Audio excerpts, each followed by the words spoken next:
All right, gang. Hey, I've got to come clean. I've got to confess. If you've been watching my channel for years, I've been saying I don't really care for Strats. And it was 100% true, but it's no longer true. This and earlier, this guitar right here, and I'll show it to you in a second, have converted me. This was kind of the nail in the coffin of my conversion. I'm now officially a Strat lover. I love these guitars. I love playing them. And thank goodness, because a lot of my heroes, guitar heroes, have been Strat players. Hendrix and David Gilmour and Mark Knopfler and Stevie Ray. All Strat players and more, all Strat players. So this was kind of the one that ended up doing it. This is a Fender American Standard Strat, and I got really lucky with it because when I found it, the neck was really out of whack, and it seems like it's more or less dialed in, which is great. Pickups are good. It's all pretty standard. And what's interesting to me is I've had American Standards before, and I haven't bonded with them, but somehow I bonded with this. I mean, you all know that the guitars that you bond with or you choose to play a lot or like are the ones that you can make the music that's in your head come out through your hands and then the amplifier. So I feel like this and this Strat right here are the first ones that I've ever been able to really do that with. And I hope you feel it too, because I'm feeling it. Anyway, I'd love if you have similar stories about Strats or other guitars. If you put those in the comments, it'd be great to hear about them.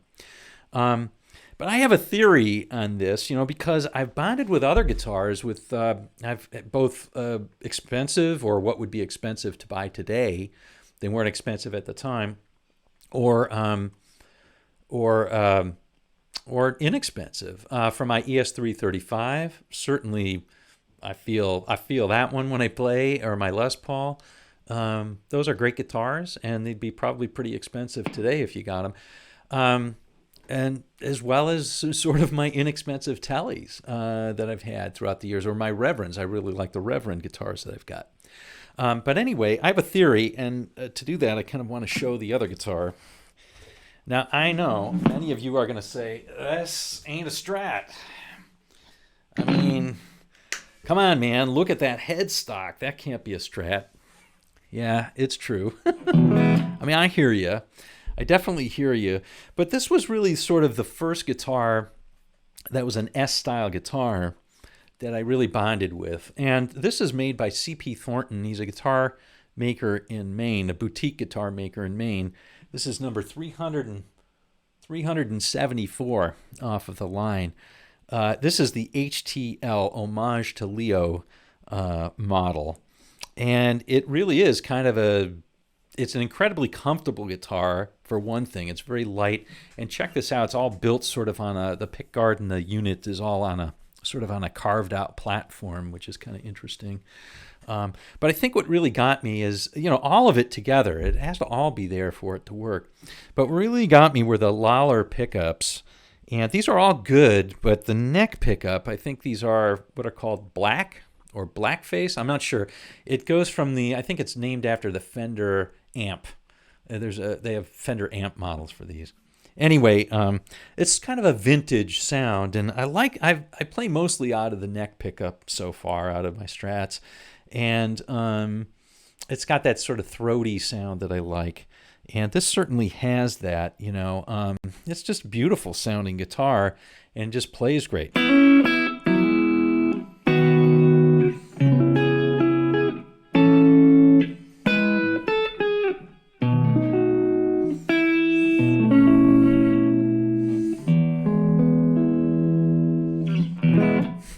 So, really nice guitar.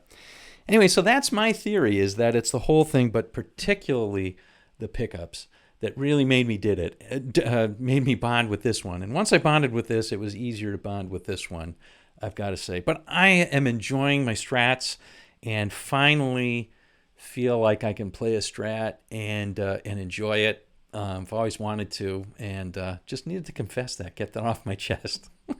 All right, I'll still play the Les Paul and the 335, but definitely digging these Strats these days. All right. hope you have a guitar that you dig and you really bond with, and it becomes just a miracle of wooden strings for you. And hope you have a great day. We'll see you on down the road.